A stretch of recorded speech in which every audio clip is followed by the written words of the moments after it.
Hey guys, Richard here, Downgrid Survival. So I just stopped to grab a little snackaroo from my favorite place, Chick-fil-A back here. And I'm sitting here in the parking lot and I'm looking across the street at this gas station where it says gasoline is $4.75. Just a couple of days ago we were paying about $4.40. It had dropped back down to, and now all of a sudden it jumps up to $4.75, which is really no big surprise considering our society and where things are headed. I saw a report just a couple of days ago that said that Wall Street is now predicting $6 gas, which will be the average nationwide. I know it's already reached that point in a few places like California, of course, but the average is going to be at least $6 by the end of summer. I don't think it's going to be the end of summer, and I've been kind of talking about this with my family for a little while, that it was going to be $5 here pretty quick, and that it's probably going to go much higher than that. So let's talk about gas prices for a minute, and again, diesel prices. So let's see, diesel is $5.60. So $5.60 a gallon for diesel. And if regular unleaded jumps up to about $6, then you know diesel is going to jump up to $8 or $9. And what's that going to do for our economy? What's that going to do for our communities, our society? It's going to all but destroy it, right? Here's the thing. There's a lot of people making minimum wage or close to minimum wage, and they're going to be at a point where they can no longer afford to go to work because they can't buy gas in order to get to work. So we're going to continue to see labor shortage problems. I'm sorry, I'm near a busy road here and it just got kind of crazy out there. So we're going to see people that can't afford to go to work. We're going to see people that start taking desperate measures, and we're going to see crime increase. We're already seeing some problems where people just can't afford to pay their rent or their mortgage and their utility bills, which are going out of this world. Did you see what's going on over in Europe? Okay, they're getting ready to ban all Russian oil. Now they've already cut back, but they're getting ready to cut off everything here at the end of the year. And what's that going to do for them? What's that going to do for us? That's probably why the gas prices just spiked, because they made that decision. Because our administration is continuing to send oil to places like Europe to try to help them out. Now, I'm all about helping people. That's great. But the current administration wants to put America last. And so they're helping other people, and they're not helping ourselves. You know, when they give all this money to Ukraine and they give all this money to other places, we have to borrow that money from China. China's our bank. We get most of our monies from China because we don't have enough here. I mean, sure we do. They're just out there in the basement printing it, right? But all this money has got to get back, and it's backed by China, and we take loans out from China in order to give it to other people. And that in itself is frustrating. But the point of this video is gas.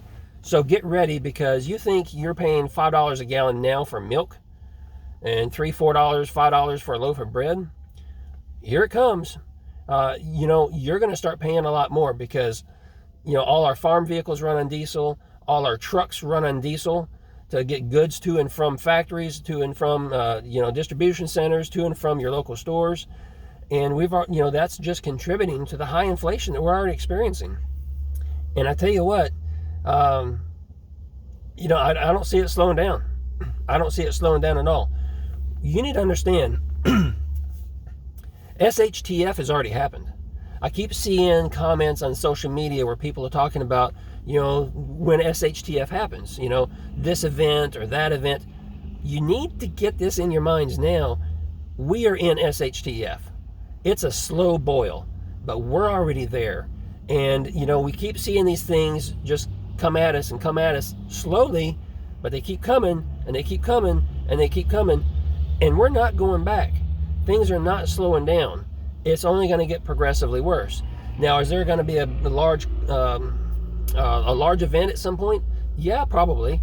There's probably going to be a trigger point where things just completely and we're done, as a society. And I fully believe that that's coming. But right now, it's unfolding, and we're in that SHTF. It's coming. So do what you can to get ready, because hopefully you're already prepared, or like me, continually to prepare. But I know there's a lot of people that aren't, and I know there's a lot of people dragging their feet, and I know there's a large number of people that are simply got their head buried in the sand, hoping this all goes away, focusing on the day-to-day activities, the day-to-day life, trying to enjoy life, because everything that's happening around them is scaring them to death. And so they're choosing to try to ignore it and block it rather than face it and acknowledge it. And it's going to be to their detriment. And that's very unfortunate. It's just really unfortunate. I understand what it's like to be scared. I've been scared. There's been times where I've been terrified, right? And it's such, it can be so overpowering, and it can really consume you, and it can really shut you down, and at a time when you really need to act and you need to be stepping up. And that's where we're at. These gas prices, it's just the next big thing coming. And we've been experiencing it for months now, but it's going to keep rolling. And as it does, we're going to keep seeing inflation just go beyond what any of us can imagine at this point in time. So hey, you know what? Like, comment, subscribe, and we got some more commentary. We got some more cool gear review that's coming out. Some prep gear that we have in recently that we're going to be talking about and we're going to be sharing with you. We got some great videos coming out here real soon about death after SHTF, which is a topic that is pretty serious and it's not really talked about on YouTube. We're going to be talking about the thin blue line and exactly what that means and how it's affecting us. So we got some good stuff coming out here real soon. So make sure you like, comment, subscribe, and I will see you in the next video.